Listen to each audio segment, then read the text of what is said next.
महाराष्ट्र में विजय मानकर की प्रेस वार्ता। मराठवाड़ा की 8 सीटों पर चुनाव लड़ेगी एपीआई। लोक कल्याण की नीतियों के आधार पर देश भर में कार्य कर रही है एपीआई। संविधान और लोकतंत्र सम्मत पार्टियों से ही लिमिटेड स्तर पर होगा अलायंस। एपीआई के राष्ट्रीय अध्यक्ष विजय मानकर ने महाराष्ट्र के बीड जिले में पत्रकार वार्ता के माध्यम से पार्टी की नीतियों और सिद्धांतों को लोगों तक पहुंचाने का विचार व्यक्त किया। उन्होंने बताया कि भारत आज किसी भी इंडेक्स में चाइना के आगे नहीं है। इसका कारण चाइना ने अपने देश को गरीबी से बाहर निकालने के लिए लोगों का डेवलपमेंट किया है, लेकिन भारत की सरकार ने लोगों का विकास कराने के बजाय जातीय पूंजीवादियों को बड़े पैमाने पर लाभ दिलाया। इसी वजह से आज भारत हंगर इंडेक्स में हो, education index, human development index, gender equality index और इकोनॉमिक इंडेक्स में काफी पीछे रह गया है। उन्होंने पत्रकारों से कहा कि भारत के प्रधानमंत्री नरेंद्र मोदी दुनिया के सबसे झूठ बोलने वाले प्रधानमंत्री हैं। अगर मुझे मौका मिला तो उन्हें इसके लिए 10 लाख रुपए का अवार्ड भी देना चाहूंगा।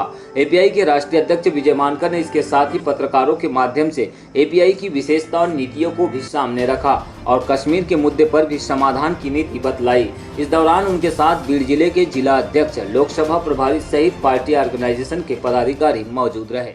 महाराष्ट्र में है, ये हम लोग सब जानते हैं वो क्यों है और उसके सॉल्यूशंस क्या होने चाहिए, ज़्यादा महत्वपूर्ण जो है उसके ऊपर हम बात करेंगे। साथ में जो एग्रीकल्चर पॉलिसी है, एग्रीकल्चर पॉलिसी में पर्टिकुलरली स्वामीनाथन कमीशन के रिकमेंडेशन से 2006 के जो पूरी तरह से लागू नहीं हुए हैं अभी तक, तो उनके ऊपर में हम जो है वो बात करेंगे।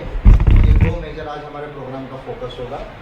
और इसके साथ क्योंकि अम्बेडकर पार्टी ऑफ इंडिया पूरे देश में 200 से ज़्यादा सीटें लड़ा रही है 20 राज्यों में लोकसभा की, और महाराष्ट्र में 40 प्लस लोकसभा की सीटें, और क्योंकि विधानसभा भी इस साल में है तो लगभग 275 प्लस सीटें हम विधानसभा में भी लड़ाने की तैयारी कर रहे हैं। 275 प्लस असेंबली की, तो यानी छूटेगी तो 5-10 सीटें इधर उधर छूटेगी रियलिस्टिकली, अदरवाइज पूरी करने का, कंप्लीट करने का कोशिश कर रहे हैं। तो इस लिहाज से अम्बेडकर पार्टी ऑफ इंडिया ये देश की एकमात्र ऐसी पार्टी है जो बहुत ज़्यादा strongly policy end philosophy based है। और मैं डिक्लेयर नहीं करना चाहता, इसका फ़ोटो नहीं खींचेंगे, लेकिन मेरे पास नीति अभिवचन तैयार है। 5 तारीख को मॉडल कोड ऑफ कंडक्ट लग रहा है, और 5 तारीख को जैसे मॉडल कोड ऑफ कंडक्ट लगेगा हम पूरी देश की पॉलिसी डिक्लेयर करने वाले हैं 2-4 दिनों के अंदर में। वो नागपुर या दिल्ली से जो है हम रिलीज़ करेंगे। आज प्री मैच्योर है इसलिए मैं इसको रिलीज़ नहीं कर रहा हूँ, लेकिन ये मेरे पास पूरी पॉलिसी तैयार है। इन पॉलिसीज़ के ऊपर मैं कुछ विशेष बातें मैं बोलना चाहता हूँ। ये पूरी policies new India, enlighten India की पॉलिसीज आहे. म्हणजे आपण नवीन भारत आणि प्रबुद्ध भारत कसं बनवू शकणार. एक भारत ज्याच्यामध्ये कास्ट डिस्क्रिमिनेशन राहणार नाही, पॉवर्टी राहणार नाही, इनइक्वालिटी राहणार नाही, अनएम्प्लॉयमेंट राहणार नाही, ॲग्रिकल्चरल डिस्ट्रेस राहणार नाही, कम्युनलिझम राहणार नाही, आणि इंडियन कॉन्स्टिट्यूशन आणि ह्युमन राईट्स इंटरनॅशनल लॉ आणि याच्याबरोबर सायन्स आणि माणुसकी याच्या आधारावर नवीन भारत आणि प्रबुद्ध भारत कसे बनवू शकणार ह्याची संपूर्ण पॉलिसीज आहेत. ह्या पॉलिसीजचे काही इम्पॉर्टंट की फीचर्स मी तुम्हाला सांगू शकणार. मला वाटते की फार महत्त्वाचे आहेत, ते तुम्ही नोट करू शकणार. 3-4 अशा महत्त्वपूर्ण पॉलिसीज आहेत जे आतापर्यंत भारतामध्ये कोणत्याच पार्टीने त्याला म्हणजे व्हिज्युअलाइज केलं नाही. पहिलं आहे सिटिझन्स इन्कम राईट. त्याला आम्ही म्हणतो नागरिकांचा आर्थिक अधिकार. सिटिझन्स इन्कम राईट म्हणजे प्रत्येक मुलगा किंवा मुलगी जो कोणी असेल, जो भारताचा नागरिक जन्माला येईल, तिथून जोपर्यंत मरत नाही तोपर्यंत त्याच्या बँक अकाउंटमध्ये पर कॅपिटा GDPच्या पर्सेंटेजच्या रेशोमध्ये 8 ते 12% म्हणजे आजचा जवळपास 1000 रुपये होतो, त्याच्या बँक अकाउंटमध्ये as a citizenship right, as a economic right म्हणून डिपॉझिट करावे. ही एक फार मोठी पॉलिसी आहे ज्याला Ambedkar party of India introduce करत आहे. आणि ते प्रत्येक नागरिकाला असणार. त्याच्यात श्रीमंत गरीब बघितला जाणार नाही, किंवा रंग बघितला जाणार नाही, की कोणता स्टेट बघितला जाणार नाही. प्रत्येक नागरिकाला त्याच्या अकाउंटमध्ये डिपॉझिट करण्याचं हे एक मोठं काम आहे. ते पॉलिसी आम्ही डिक्लेअर करतोय. दुसरं BPL, जेवढे BPLचे फॅमिलीज आहेत, बिलो पॉवर्टी लाईन 36 करोड आता पण भारतामध्ये BPL आहेत. जरी आपण 27 कोटी बाहेर काढलेत मागील 10 वर्षामध्ये, म्हणजे 2005 ते 15 पर्यंत भारतामध्ये 27 कोटी लोक गरिबी रेषेच्या बाहेर काढलेत आपण, तरी सुद्धा 36 कोटी लोक गरीब आहेत. तर प्रत्येक BPL परिवाराला जे फूड सबसिडी आहे ते तर राहणारच, त्याला बाकी सबसिडी राहणार, पण त्याच्या व्यतिरिक्त युनिव्हर्सल बेसिक इन्कम एक 800 ते 1200 रुपये प्रत्येक बीपीएलच्या परिवाराच्या व्यक्तीच्या अकाउंटमध्ये डिपॉझिट करावे, जेणेकरून कोणताही मनुष्य भारतामध्ये उपाशी राहणार नाही, उपाशी मरणार नाही. ही एक बेसिक पॉलिसी आहे. 2 बेसिक पॉलिसी ज्याला आम्ही युनिव्हर्सल लेवलवर, म्हणजे जेवढे बीपीएलचे लोक आहेत त्यांना आणि प्रत्येक नागरिकाला सिटीजन्स इन्कम राईट ह्या 2 गोष्टी इंट्रोड्यूस केलेल्या आहेत. तिसरी बाब ज्याला भारतामध्ये पॉवर्टी आणि इनइक्वालिटीला संपवण्याचा फॉर्म्युला आहे. पॉवर्टी आणि इनइक्वालिटीला संपवण्याचा फॉर्म्युला आहे, त्याला आम्ही फ्रेम केला आहे E4H2S2R2. थोडा सायंटिफिक वाटेल तुम्हाला, पण E4H2S2R2 that is education, employment, entrepreneurship, endowments, health, housing, skills, social security, representation आणि रिझर्वेशन. म्हणजे शिक्षा, रोजगार, उद्यमशीलता, संपत्ती, आवास, स्वास्थ्य, सामाजिक सुरक्षा, कौशल, प्रतिनिधित्व आणि आरक्षण. आरक्षणच्या विषयी बोलायचं कारण आरक्षण आपल्या देशामध्ये इम्पॉर्टंट आहे. आता आपण सर्वच जाणतोय की 50% सीलिंग ऑलरेडी क्रॉस झालेलं आहे. तर आम्ही आमच्या पॉलिसीमध्ये डिक्लेअर केलेलं आहे की ओबीसीचं आरक्षण आम्ही 45% करणार. देशामध्ये 45% जे आहे ओबीसीचं आरक्षण करणार, हे आम्ही डिक्लेअर केलं. आम्ही मागील जे इलेक्शन झाले छत्तीसगड, मध्य प्रदेश, राजस्थान, त्याच्यामध्ये सुद्धा आमच्या नीती विवेचनमध्ये हे होतं पॉलिसी कमिटमेंटमध्ये. आणि त्याला आम्ही एक सर्वे करणार, सोशल इकॉनॉमिक कास्ट सेन्सस आणि सेन्ससचा सर्वे ओबीसीचं करणार, DTNTचं करणार, SC/STच्या बरोबर, आणि 45% जे आहे ओबीसीचं रिझर्वेशन करणार. आणि रिझर्वेशनला आर्म्ड फोर्सेसमध्ये आम्ही एक्सटेंड करणार. All India judicial services article 312(3) जे कॉन्स्टिट्यूशनमध्ये ऑलरेडी प्रोव्हिजन आहे पण त्याचं इम्प्लिमेंटेशन झालं नाही, त्याला आम्ही इम्प्लिमेंट करणार.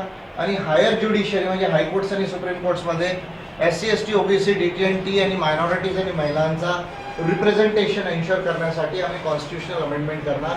आणि ज्युडिशियल अकाउंटेबिलिटी जो ॲक्ट आहे त्याला आम्ही निर्माण करणार. हे एक महत्त्वपूर्ण बाब आहे.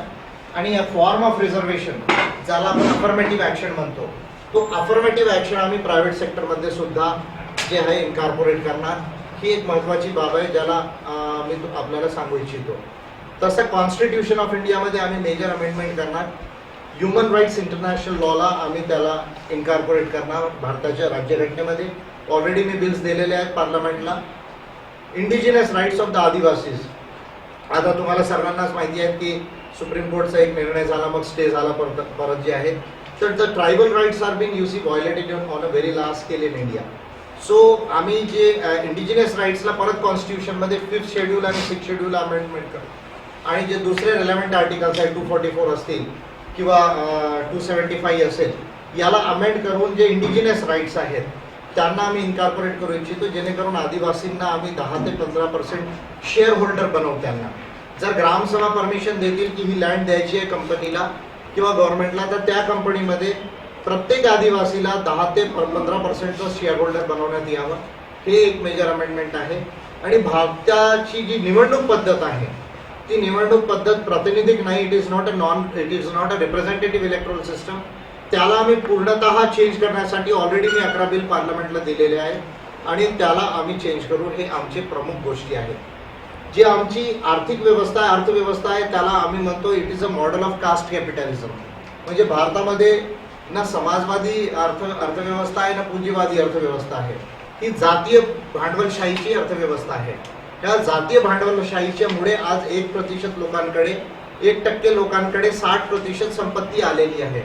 त्याला आम्ही जे आहे चेंज करू इच्छितो. त्याच्यामध्ये प्रोग्रेसिव्ह टॅक्सेशन आणि प्रोग्रेसिव्ह एक्सपेंडिचर असे 2 कन्सेप्ट आम्ही आणलेले आहेत की टॅक्सेशन प्रणाली ज्यांच्याकडे जास्त पैसा आणि संपत्ती आहे त्यांना थोडं जास्त रेटने टॅक्स करावं आणि ज्यांच्याकडे कमी आहे त्यांना कमी पर्सेंटेजने टॅक्स करावं. आणि याला बजेटमध्ये आणून हे जे मी E4H2S2R2 सांगितलं याच्यावर एक्सपेंडिचर करावं, जेणेकरून भारताची गरिबी नाहीशी होणार, भारताची जी विषमता आहे ती नाहीशी होणार आणि सर्व लोकांचा लिव्हिंग स्टँडर्ड वरती येणार आणि एम्पॉवरमेंट होणार आणि we will become a very developed nation. आणि हे करताना आम्हाला ग्रोथ मेंटेन करायचं आहे. 8 ते 10% ऑफ GDP आपल्याला ग्रोथ मेंटेन करायचं आहे. कारण दरवर्षी आपल्याला 1,10,00,000 लोकांना एम्प्लॉयमेंट द्यायचं आहे देशामध्ये. याला आपल्याला विसरता कामा नाही. आणि जर 1,10,00,000 लोकांना आपल्याला एम्प्लॉयमेंट द्यायचं आहे तर we should maintain the growth rate at the rate of 8 to 10%. आणि आपण सर्व जाणतात की we are in to jobless growth now. म्हणजे मोदीजींनी म्हणाले की मैं 2 करोड लोगों को रोजगार दूंगा, पण 2 कोटी रोजगार तर दूर. आता CMIची रिपोर्ट हे म्हणते आणि NSSची रिपोर्ट हे म्हणत आहे की 45 वर्षामध्ये जे अनएम्प्लॉयमेंट रेशो नव्हतं ते अनएम्प्लॉयमेंट रेशो आपल्याकडे आलेला आहे. आपण अनएम्प्लॉयमेंटकडे लक्ष देत नाही, ब्लॅक मनीकडे लक्ष देत नाही, स्वामीनाथन कमिशनकडे लक्ष देत नाही, पण बाजूच्या कंट्रीवर सर्जिकल स्ट्राईकची आपण भाषा बोलतो. मला वाटते हे डायव्हर्शन टॅक्टिक्स आहे, याच्याकडे आपल्याला लक्ष देणं गरजेचं आहे. ऐन निवडणुकीच्या वेळेस अशा घटना कसे होतात आणि तिथे RDX कसं येतो आणि टायमिंग कसं असं होतो आणि त्याच्यासाठी भारतामधला कोणताच ऑफिसर त्याला अकाउंटेबल का पकडल्या जात नाही, त्याची इन्क्वायरी का होत नाही, हे एक प्रश्न नेहमीच जे आहे मोदी गव्हर्नमेंटच्या समोर राहणार. की पुलवामा अटॅक जे झाला ते पुलवामा अटॅकमध्ये कसं झाला, कोणाच्या लॅप्सेसमुळे झाला, कोणत्या ऑफिसरला याला तुम्ही जे आहे कारणीभूत धरणार, हे एक प्रश्न नेहमीच राहणार आहे. मला वाटतं की हे महत्त्वपूर्ण आहे. आम्ही आमच्या नीती अभिवचनामध्ये काश्मीर पॉलिसी सुद्धा डिक्लेअर केलेली आहे. Because API pan India party movement and organisation आहे. आमची ऑर्गनायझेशन पूर्ण 20 राज्यांमध्ये आहे. आमची काही स्टेट स्पेसिफिक पार्टी नाही. म्हणून काश्मीरचा जो समाधान आहे तो राज्यघटनेच्या अंतर्गत आणि मानव अधिकारांचे जे इंटरनॅशनल लॉज आहेत त्यांच्या अंतर्गत राज्य जे आहे काश्मीर समाधान व्हायला पाहिजे. आणि काश्मीरी लोकांच्यावर जे एक्सप्लॉयटेशन किंवा ॲट्रॉसिटीज होत आहेत त्याला आम्ही कमी करू. ॲज पर लॉ जे armed forces special powers act आहे त्याला रिव्ह्यू करून त्याला किती अप्लाय करायचं नाही करायचं त्याला आम्ही बघू. आणि स्ट्रिक्ट अकाउंटेबिलिटीने जर त्याला अप्लिकेशन पण असेल तर खूपच स्ट्रिक्ट अकाउंटेबिलिटीने त्याला इम्प्लिमेंटेशन करू. ह्या प्रमुख बाबी मी आपल्याला सांगितलेल्या आहेत. आणि महाराष्ट्राविषयी जेव्हा आम्ही आमचा नीती अभिवचन डिक्लेअर करू, आज आम्ही डिटेलमध्ये याच्यावर बोलणार आहे. महाराष्ट्राची जी दुष्काळाची प्रश्न आहेत मला वाटते काही मोठा नाही आहे. सायन्समध्ये ह्या सर्व बाबींचं समाधान आहे. मी मागील राजस्थानच्या जनसभेमध्ये बोललो. मी एक दुष्काळ भागात गेलो होतो कि जब रेगिस्तान में, अरब कंट्रीज में, सऊदी अरेबिया में, UAE में, दुबई में, इराक में, ईरान में जब पानी लाया जा सकता है और वहाँ जहाँ रेती थी, जहाँ पानी नहीं था, वहाँ अगर ये सब चीज़ें की जा सकती है तो भारत में क्यों नहीं किया जा सकता. तो साइंस एंड टेक्नोलॉजी में ये सब चीज़ों का सलूशन है. पर मुझे ऐसा लगता है कि महाराष्ट्र की जितनी भी गवर्नमेंट रही, चाहे वो राष्ट्रवादी कांग्रेस की हो या अभी BJP की हो, इन्होंने महाराष्ट्र के इरिगेशन और वाटर प्रॉब्लम को इग्नोर किया है. और सबसे ज़्यादा करप्शन का अगर कोई सोर्स है तो वो इरिगेशन प्रोजेक्ट्स है. यानी बम्बई की एक सिटी के डेवलपमेंट में करप्शन सबसे ज़्यादा है और उसके बाद सबसे ज़्यादा अगर करप्शन महाराष्ट्र में कहीं होगा तो वो इरिगेशन प्रोजेक्ट्स के अंदर में है. और यही कारण है उसकी वजह से महाराष्ट्र का ये water crisis from bad to worst हो गया, वर्स्ट टू अगली हो रहा है. तो मैं समझता हूँ ऐसी कोई चीज़ नहीं कि इसका समाधान नहीं है. आज हम इस पर डिटेल में बात करेंगे, इस पर पूरा मूवमेंट चलेगा. इलेक्शन का एक मेजर एजेंडा भी ये रहेगा. और जब हम अपना नीति अभिवचन महाराष्ट्र के लिए लाएंगे तो जरूर इसमें पूरा समाधान हम लिखेंगे. अभी तो ऑलरेडी हमारी एनवायरमेंटल पॉलिसी और वाटर राइट्स की बात हमने इसमें की हुई है. मैं समझता हूँ कि ये महत्वपूर्ण है. और मराठवाड़ा की 8 सीटें जो है लोकसभा की, ऑलमोस्ट ऑल एक आध सीट अगर छूटी तो छूटी, नहीं तो पूरी 8 में हमारे लोकसभा के कैंडिडेट्स रहेंगे. महाराष्ट्र में 40 रहने वाले हैं और देश में 200 से ज़्यादा रहेंगे. मैं समझता हूँ कि ये प्रमुख बातें जो मुझे बताना था वो मैंने ब्रीफ किया. यदि आपको कुछ पूछना है तो ये ऑलमोस्ट वेलकम.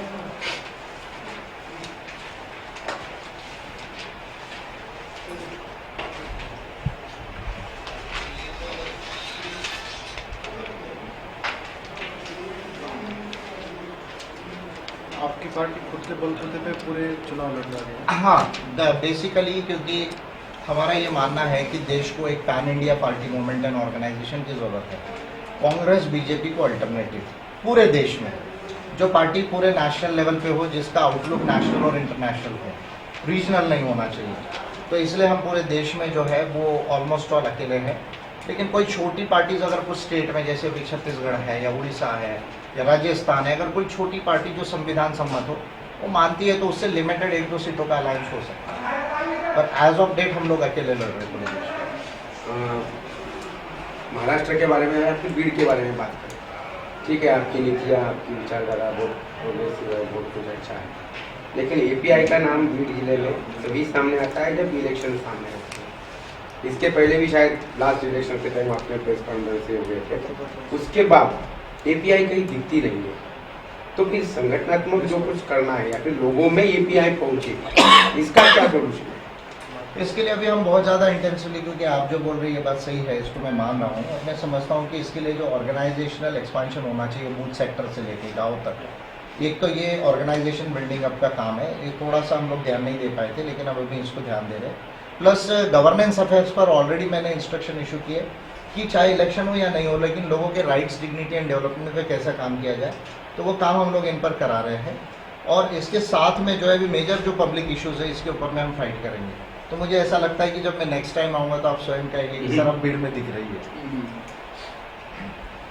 भारतामध्ये बेरोजगारी, गरिबी, अत्याचार, अन्याय असे अनेक प्रश्न आहेत. माणसानं कसं जगावं यासाठी जागतिक काही नियम दिलेले आहेत. तर भारतामधलं माणसाचं जगणं आणि त्या संयुक्त राष्ट्रसंघाने जे नियम घालून दिलेले आहेत माणसाचं जगणं कसं असावं या संदर्भात काय सांगा? याच्यामध्ये फार छान प्रश्न विचारला, कारण तुम्ही जर भारतामध्ये जर इंडिकेटर जर बघा तर मी तुम्हाला पूर्ण इंडिकेटरचं लिस्ट सांगू शकतो, आणि हे मी BJP गव्हर्नमेंट ॲज वेल एज काँग्रेस गव्हर्नमेंट दोघांसाठी बोलतोय. आता तुम्ही बघा, आम्ही ह्युमन डेव्हलपमेंट इंडेक्समध्ये 130th रँकवर आहोत. मग जेंडर इनइक्वालिटी इंडेक्समध्ये 129th रँकमध्ये आहोत. त्याच्यामध्ये वेल्थ इनइक्वालिटी इंडेक्समध्ये आम्ही 138th रँकवर आहोत, 132 रँकवर आहोत. ग्लोबल हंगर इंडेक्समध्ये 103 रँकवर आहोत, ज्याच्यावर आपण डिस्कस करतो आहे. त्याच्या व्यतिरिक्त जे इकॉनॉमिक फ्रीडम इंडेक्समध्ये 130व्या रँकवर आहोत. एज्युकेशन इंडेक्स सर्वात महत्त्वपूर्ण 145व्या रँक. मी तुम्हाला असे 15-20 इंडेक्स देऊ शकतो. मग भारतामध्ये जेव्हा 70 वर्ष आपण आता होत आहेत, आपल्याला एक कॉन्स्टिट्यूशनच्या अंतर्गत प्लॅनिंग करून 7 डिकेड्स, तर मला असं वाटतं 7 decades is too long a period. तुम्ही बघा, चायना आणि भारत, इंडिया दोघी आपण फ्री झालो एकाच वेळेस ब्रिटिश रूलमधून. चायनाने एक वेगळं मॉडेल घेतलं, आपण एक वेगळं मॉडेल घेतलं. पण चायनामध्ये जे डेव्हलपमेंटल इंडिकेटर्स जर बघितलं तर चायना आज भारतापेक्षा खूप समोर आहे. कारण चायनाने काय केलं, 3 प्रमुख गोष्टी केल्या. एक एज्युकेशन. आज चायनामध्ये लिटरसी रेशो ऑलमोस्ट ऑल 96% आहे. हायर एज्युकेशन ऑलमोस्ट ऑल 75% आहे. आपल्याकडे लिटरसी आताही 70% आहे जवळपास, आणि हायर एज्युकेशन 23% आहे. दुसरा, चायनाने लँड रिफॉर्म्स केले, म्हणजे चायनामध्ये जे भूमी आहे ते कोणीही लँडलेस नाही. तसं तर गव्हर्नमेंट लँड आहे चायनामध्ये, पण ते ॲग्रिकल्चरसाठी देतात. तिसरा, हेल्थमध्ये सर्वात जास्त इन्व्हेस्टमेंट केला, आणि चायनामध्ये स्मॉल अँड मिडिल स्केल इंडस्ट्रीजला डेव्हलप केलं. आणि आपण डिमॉनिटायझेशनमध्ये सर्वात जास्त स्मॉल आणि मिडिल स्केल इंडस्ट्रीजला स्पॉइल केलेलं आहे. तर भारतामध्ये ह्या ज्या सर्व मी पॉलिसीज सांगतोय, ह्या पॉलिसीजला जर आपण पूर्णपणे इम्प्लिमेंट केलं तर आपण 10 वर्षामध्ये we can become a developed nation. अशाच ह्या नीती आहेत पूर्ण. आणि प्रत्येक क्षेत्रामध्ये, मग ते एज्युकेशन असो, हेल्थ असो, हाऊसिंग असो, एम्प्लॉयमेंट असो, सोशल सिक्युरिटी असो, किंवा इकॉनॉमिक ग्रोथ असो, किंवा फिनान्स असो, किंवा कॉन्स्टिट्यूशन आणि लॉ असो, इंटरनल सिक्युरिटी पासून फॉरेन पॉलिसीपर्यंत, ह्या सर्व ज्या पॉलिसीज आहेत, जर त्याला आपण इम्प्लिमेंट केलं आणि ह्या गोष्टी फक्त लक्षात ठेवल्या की कॉन्स्टिट्यूशन ऑफ इंडिया आणि ह्युमन राईट्स इंटरनॅशनल लॉ याला सुसंगत अशा नीती असायला पाहिजे, त्याला रिग्रेसिव्ह असायला नाही पाहिजे, आणि विज्ञानाचा यूज करायला पाहिजे, टेक्नॉलॉजीचा यूज करायला पाहिजे. जर आपण हे करू शकलो तर 10 वर्षामध्ये we can become a developed nation, आणि ह्याच त्या पॉलिसीज आहेत. मोदीला सगळे देशातले लोक सध्या बोलतात असं म्हणत आहेत. सोशल मीडियावर खूप फिरत आहे, फेकू आहेत, त्या संदर्भात काय आहे? नहीं, मी तर अवार्ड देऊ इच्छितो त्यांना ह्या विषयावर. हाँ, सर्व सबसे झूठ बोलने वाला प्राइम मिनिस्टर. अगर आप लोग साथ दे, अगर आप छाप भी सकते मेरे नाम से कि मैं एक उनका अवार्ड 10 लाख रुपए का एक आप लोगों से इकट्ठा करूंगा, और एक इनको अवार्ड देना चाह रहा हूं कि दुनिया के सबसे झूठे बोलने वाले प्राइम मिनिस्टर नरेंद्र मोदी जी है. मैं 5-6 चीजें बताता हूँ सिर्फ.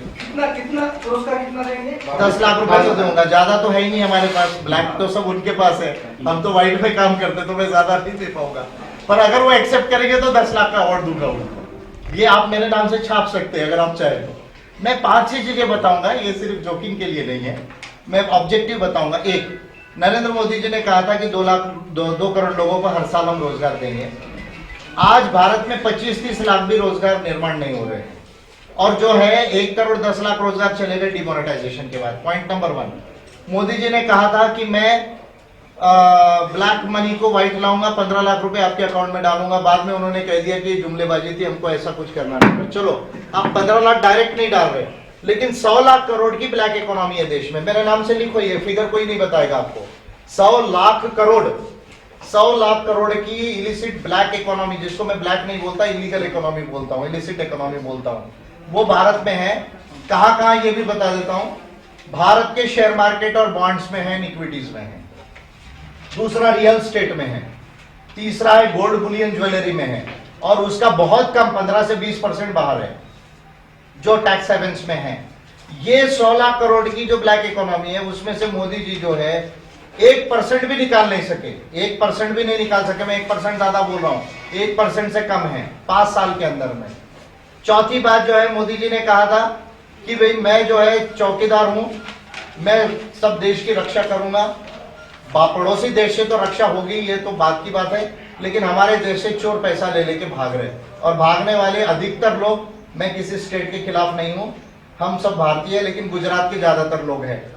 दो मोदी गुजराती है, संदेशिया गुजराती है, फिर चौकसी भाई गुजराती है, ये विजय माल्या ऑफकोर्स कर्नाटक के, लेकिन मेजोरिटी लोग गुजरात के हैं, और लेकर भी 100-200 करोड़ नहीं भागे हैं, लाखों करोड़ रुपया लेकर भागे हैं। 13 लाख करोड़ रुपए बैंक का एनपीए हो गया। बैंक की कंडीशन सुधारने के बजाय बैंक का जो है NPA, non performing assets, 13 lakh crore हो गया। लगभग 4 लाख करोड़ मोदी गवर्नमेंट ने राइट ऑफ किया बैंक के लोन्स को, जो है वो। आवास योजना, प्रधानमंत्री की आवास योजना 350 स्क्वायर फीट, ये आधुनिक झोपड़पट्टी है, इसमें कोई परिवार नहीं रह सकता। ये आधुनिक झोपड़पट्टी है। अगर किसी भी परिवार को कम से कम आपको लिविंग स्पेस देना है तो 650 स्क्वायर फीट से ज्यादा कारपेट एरिया होना चाहिए, बिल्डअप एरिया नहीं बोल रहा हूं मैं। तो 350 स्क्वायर फीट में जो प्रधानमंत्री आवास योजना है, ये आधुनिक झोपड़पट्टी है। फिर स्वामीनाथन कमीशन की रिपोर्ट 2006 से डिक्लेयर हुई, कांग्रेस ने इंप्लीमेंट नहीं किया। मोदी जी ने 5 साल में स्वामीनाथन आयोग की रिपोर्ट को इंप्लीमेंट नहीं किया पूरी तरह से, उसकी वजह से किसानों को आत्महत्या करना पड़ रहा है। तो ये तमाम जितनी बातें हैं, फिर मैं SC ST OBC की बात करूं तो OBC का सबसे ज्यादा, OBC के साथ छलावा किया मोदी गवर्नमेंट ने। 100 रुपए में केवल 25 पैसा दिया ये बजेट ने। 100 रुपयापैकी फक्त 25 पैसे दिले ओबीसीला ह्या बजेटमध्ये। ओबीसीचा सबेट नाही, जनरलला तुम्ही 10% जे आहे तुम्ही रिझर्वेशन देऊ शकता, त्याच्याविषयी आम्हाला काही बोलायचं नाही की इकॉनॉमिक बेसिस असू शकतो की नाही असू शकतं। आमच्या मते रिझर्वेशन आर्थिक आधारावर नाही असू शकत, तरी सुद्धा तुम्ही दिलं, पण ओबीसीचा रिझर्वेशन तुम्ही 45% का केलं नाही? SC STचा तुम्ही आज युनिव्हर्सिटीमध्ये वॅकन्सी बेस्ड जे रिझर्वेशन होता त्याला तुम्ही पोस्ट बेस केला, आता युनिव्हर्सिटी लेवलवर न करता डिपार्टमेंट लेवलवर केलं। 200 पॉइंट रोस्टरला तुम्ही बदलून फक्त जे आहे आज 13 पॉइंट केलं। आज एक ट्रायबलला प्रोफेसर बनण्यासाठी 250 वर्ष लागणार 13 पॉइंट रोस्टर मध्ये, आणि शेड्यूल्ड कास्टला 150 वर्ष लागणार, आणि त्याच्यानंतर त्याचा टर्न येणार। ह्या कोणत्या पॉलिसीज आहेत? आणि फॉरेस्ट राईट्स ऍक्ट मध्ये ट्रायबल मिनिस्ट्रीने डेटा न दिल्यामुळे सुप्रीम कोर्टने असा ऍडव्हर्स ऑर्डर दिला। अॅट्रॉसिटीज ऍक्ट मध्ये जेव्हा अटॉर्नी जनरल ऑफ इंडिया उभे नाही झाले, त्याच्यामुळे अॅट्रॉसिटी ऍक्ट वर जे आहे ते विपरीत जे आहे ते डिसिजन आलेलं होतं। तर अशा मी तुम्हाला खूप साऱ्या गोष्टी सांगू शकतो जे मोदी गव्हर्नमेंट म्हणजे मोदीजी बोललेत, आणि मोदीजीने त्यांच्यावर जे आहे ऍक्शन घेतले नाहीत। म्हणून मोदी सरकार ये जुमलेबाजी सरकार है, ये भारतीय जनता पार्टी नहीं है, भारतीय जुमलेबाज पार्टी है। इसको हमने नाम दिया है भारतीय जुमलेबाज पार्टी है। आणि ह्या गोष्टी ज्या आहेत मोदी गव्हर्नमेंटचे ह्या ज्या फेल्युअर्स आहेत हे लपवण्यासाठी मीडियाचा उपयोग करून इंडो पाक टेन्शनला एवढं हायलाइट करण्यात येतं। पाकिस्तान एक प्रॉब्लेमॅटिक स्टेट आहे, ते सर्वांना माहिती आहे, पण निवडणुकीच्या ऐन वेळेवर हे सर्व करणं, हे मला वाटतं की त्यांच्या ज्या फेलियर्स आहेत पॉलिसीचं त्याला कव्हर अप करण्यासाठी केलं जातं। India and Pakistan. India and Pakistan, you see, they are two nuclear nations, two nuclear weapon states. No nuclear weapon states can go in war. That is a position of international law. That is the first position. Now, who can? Because you have asked a very nice question to me, therefore I am answering all these things to you. कोई भी nuclear nation state war नहीं कर सकते, क्योंकि अगर आप United Nations का charter पढ़ा होगा तो यूनाइटेड नेशंस के चार्टर में सिक्योरिटी काउंसिल की रिस्पॉन्सिबिलिटी है कि 4 चीजें हैं: armed attack, then act of aggression, then crisis to peace and failure of piece.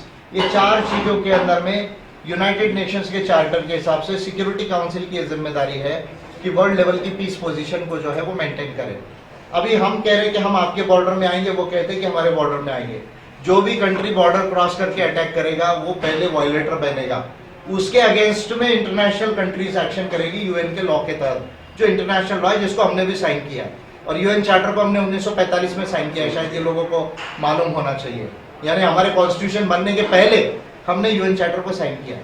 तो ये जितना दिखाया गया है, अच्छा हमने सर्जिकल स्ट्राइक किया, हम कहते हैं हमारे प्लेन्स गए थे, तो मुझे ये समझ में नहीं आया कि फोटो 350 मर गए करके फोटो कहाँ से उनको समझ में आया प्लेन को।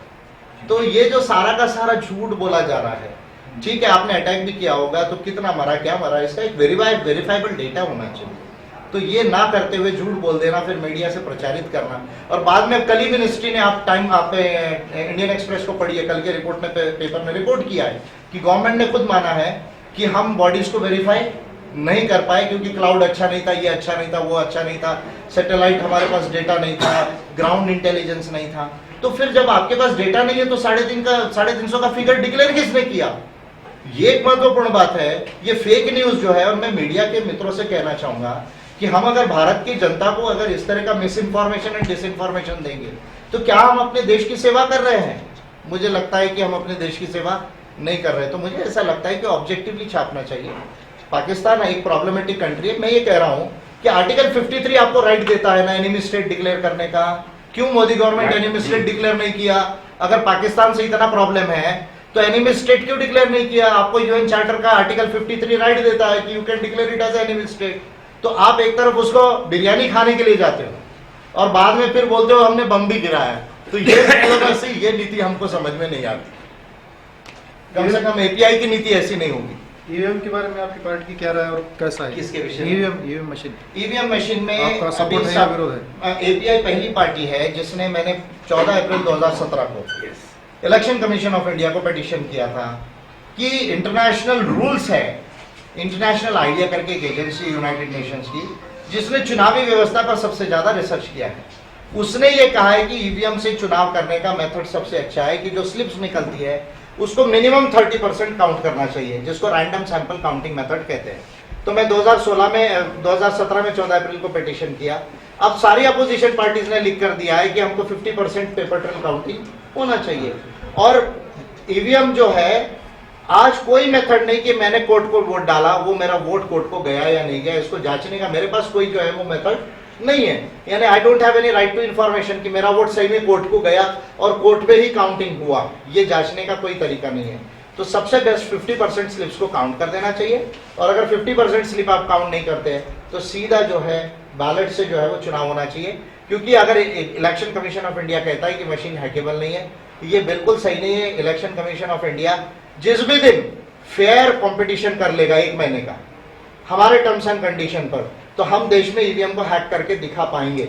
ऐसे साइंटिस्ट कंप्यूटर के लोग हैं जो इसको चैलेंज करने के, लेकिन ये ऐसा नहीं होगा कि आज और यहाँ खड़े हो, मोबाइल मत लाओ, कोई ऑपरेटस मत लाओ और ईवीएम हैक करके दिखाओ। ऐसी ये हैक नहीं होती है। इसको हैक करने के लिए टेक्नोलॉजिकल इंस्ट्रूमेंट्स की जरूरत पड़ती है। इलेक्शन कमीशन अलाउ करे, उसके ऑफिसर खड़े रहे और 1 दिन नहीं 1 महीना ये कॉम्पिटिशन चले, मशीन हैक होती है करके प्रूव हो जाएगा।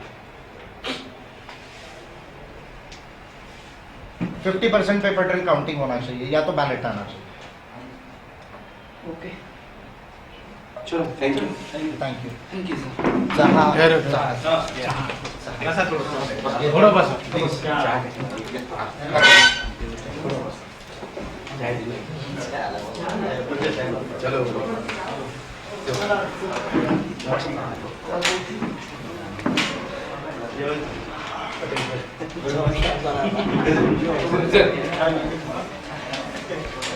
Thank you. चलो थैंक यू।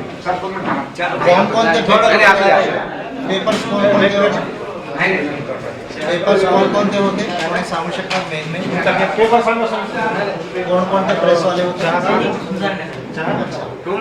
आणखी कोणते होते? दैनिक लोकाशा बीट. अच्छा, लोकवेद, दैनिक लोकवेद. डिस्ट्रिक्ट आणि ब्लॉक लेवल याच्यामध्ये आपण जे आहे स्मॉल टँक्सपासून ग्राउंड वॉटरची जी लेवल आहे ती वाढवण्यापासून, तर जे रेन आपल्याला येत आहे त्याला प्रॉपर कन्झर्वेशन करण्यापर्यंत आणि जे रिव्हर्स अवेलेबल आहे त्याचं किती वॉटर इथे डायव्हर्ट करायचं तिथपर्यंत ते इरिगेशन प्रोजेक्ट्सपर्यंत आपण मल्टिपल वेने हे करू शकतो. आणि मला असं वाटतं मी राजस्थानमध्ये मागील गेलो होतो जेव्हा स्टेट निवडणूक होते तिथे आम्ही कंटेस्ट केलं होतं. मी म्हणालो की जब अरब कंट्रीज में रेगिस्तान में पानी लाया जा सकता है तो राजस्थान में क्यों नहीं. तर मला असं वाटतं की सायंटिफिकली जर केलं तर मल्टिपल वेज आहे, म्हणजे एक नाही मल्टिपल वेजने ही प्रॉब्लेम आपण जे आहे ते सॉल्व्ह करू शकतो. आणि याच्यावर आज आम्ही विस्तारितपणे बोलणार आहोत. आणि जेव्हा महाराष्ट्राची निवडणुकीचं आम्ही अभिवचन देऊ त्याच्यात आम्ही डिटेलमध्ये सीएसआर पॉलिसी करू. प्लस एक करप्शन खूप जास्त आहे इरिगेशन प्रोजेक्ट्समध्ये, ते थांबवणं गरजेचं आहे. जोपर्यंत तो थांबणार नाही, कारण आपलं 17% केवळ इरिगेशन आहे महाराष्ट्रामध्ये, जेव्हा दुसऱ्या स्टेट्स आता 25-30%च्या वरती जे इरिगेशन आहे पूर्ण स्टेट्समध्ये.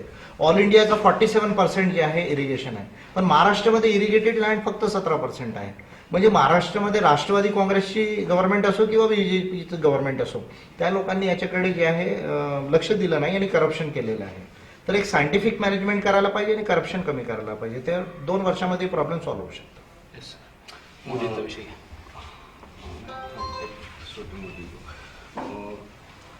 लोकसभा निवडणुकीमध्ये तुम्ही पण आता सहभाग घेताय. किती सीट्स तुम्ही लढवणार आहेत महाराष्ट्रातून, मराठवाड्यातून आणि देशातून? महाराष्ट्रामध्ये 40 प्लस, मराठवाड्यामध्ये पूर्ण 8 जवळपास, आणि देशामध्ये 20 राज्यामध्ये 200 लोकसभाचे सीट्स राहतील. आणि विधानसभा जेव्हा येईल तेव्हा 275च्या वर राहतील इथे MLAचे महाराष्ट्रामध्ये. सध्या देशामध्ये भाजप विरोधी लाट आहे आणि तिसरी आघाडी वंचित बहुजन आघाडी तयार होते. दुसरीकडे मात्र तुमचं एक वेगळं चालते. कुठेतरी वंचित आघाडीलाही किंवा प्रकाश आंबेडकरांनाही तुमचं आव्हान आहे का किंवा अल्टिमेटम? नाही, माझं कोणालाच आव्हान नाही. माझं आव्हान आहे फक्त लोकांच्या म्हणजे भारताच्या लोकांना. आणि मी एक पॉलिसी डिक्लेअर केलेली आहे, त्याला आम्ही पॉलिसीज ऑफ आंबेडकरिझम अँड अनेक अंगो मग्गो म्हणतोय. हे न्यू इंडिया एनलायटेंड इंडियाची पॉलिसीज आहे. या पॉलिसीला जे ॲग्री करतील त्यांच्याबरोबर आमचं लिमिटेड अलायन्स होऊ शकते. पण ह्या पॉलिसी एवढ्या वास्ट आहेत की ह्या पॉलिसीवर कोणी जे आहे म्हणजे ओपिनियन देत नाही आहेत. आणि मला असं वाटतं की पॉलिसी लेस राजकारण चालत आहे. याच्याने तात्कालिक राजकारण होऊ शकतं पण लॉंग टर्म सोल्युशन येणार नाही देशाला आणि राज्याला. म्हणून we will go according to the policy. हमारा ना किसी के साथ में फेवर है ना किसी का अपोजिशन. प्रकाश आंबेडकरांना आमंत्रित करणार मग? नाही, ह्या पॉलिसीला जो पण ॲग्री करतील ते म्हणजे ॲग्री करून API बरोबर त्यांचा अलायन्स होऊ शकतो. ते त्या पार्टीजवर आहे.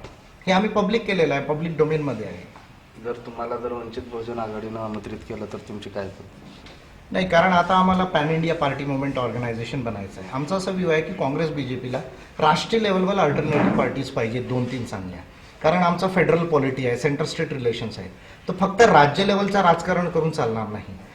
स्टेट आणि नॅशनल लेवलवर पार्टी पाहिजे. तर आता आम्ही 2019मध्ये pan India party movement organisation बनवू इच्छितो. आणि ऑलरेडी 20 राज्यांमध्ये आम्ही जे आहे पोचलेलो आहे. तर आता 19मध्ये आम्ही जे आहे पूर्ण इंडियामध्ये कॉन्टेस्ट करू. बीडच्या लोकसभेला उमेदवार कोण असणार? आज संध्याकाळी डिक्लेअर करणार स्टेजवर.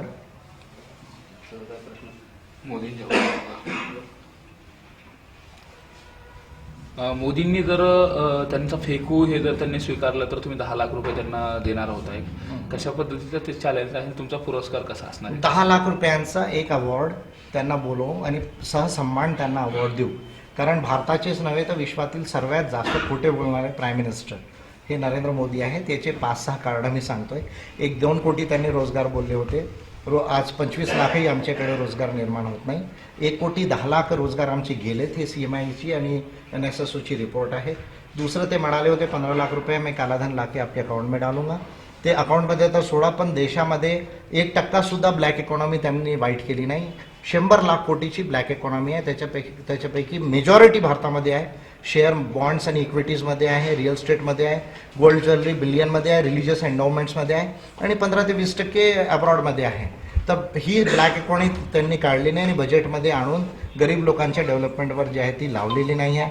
आणि नरेंद्र मोदीजी जे आहेत ते म्हणाले की मैं चौकीदार हूँ, पण त्यांच्या काळामध्ये जे आहेत लोक पैसा जे आहे घेऊन पडत आहेत. जेवढे लोक जे आहे भारतामधून बाहेर गेलेत लाखो कोटी रुपये घेऊन, संदेशी आहेत, मोदी आहेत आणि चौकसी भाई आहेत आणि विजय माल्या आहेत, ते गेलेत. हे प्रमुख गोष्टी आहेत. मग जे ॲग्रिकल्चर आहे म्हणजे कृषिक आहेत त्यांच्यासाठी स्वामीनाथन कमिशनची रिपोर्ट त्यांनी लागू केली नाही. OBC जे आहेत त्यांना त्यांनी डायव्हर्ट केलं आहे. 100 रुपयापैकी फक्त 25 पैसे त्यांना दिलेत. ह्या फॉरेस्ट राईट्स ॲक्टचं इम्प्लिमेंटेशन केलं नाही. आदिवासींना विस्थापित करण्याचं काम चालू आहे. तर हे पॉलिसी लेवल्सवर खूप सारा खोटेपणा जे त्यांचं चालू आहे, तर माझ्या मते ते देशाचे नाही तर विश्वातील सर्वात खोटारडे आहेत. म्हणून त्यांना एक अवॉर्ड देण्याची माझी इच्छा आहे. जर त्यांनी स्वीकारलं तर मी त्यांना सहसन्मान देणार, 10 लाख रुपयाचा अवॉर्ड. कधी देणार आहे? काही कार्यक्रम वगैरे आयोजित केला? कार्यक्रम जर त्यांनी स्वीकारलं तर कार्यक्रम लावता येईल, मुंबईला लावता येईल, नागपूरला लावता येईल, किंवा ते म्हणतील तर दिल्लीमध्ये लावू, किंवा त्यांच्या गुजरातमध्ये अहमदाबादमध्ये सुद्धा देता येईल त्यांना. तसंही त्यांना रिटायरमेंटचा वेळ आलेला आहे, तर दिल्लीमध्ये राहणार नाही ते. अच्छे दिन आने वाले हैं, अच्छे दिन आने वाले हैं, क्योंकि मोदी जी जाने वाले हैं.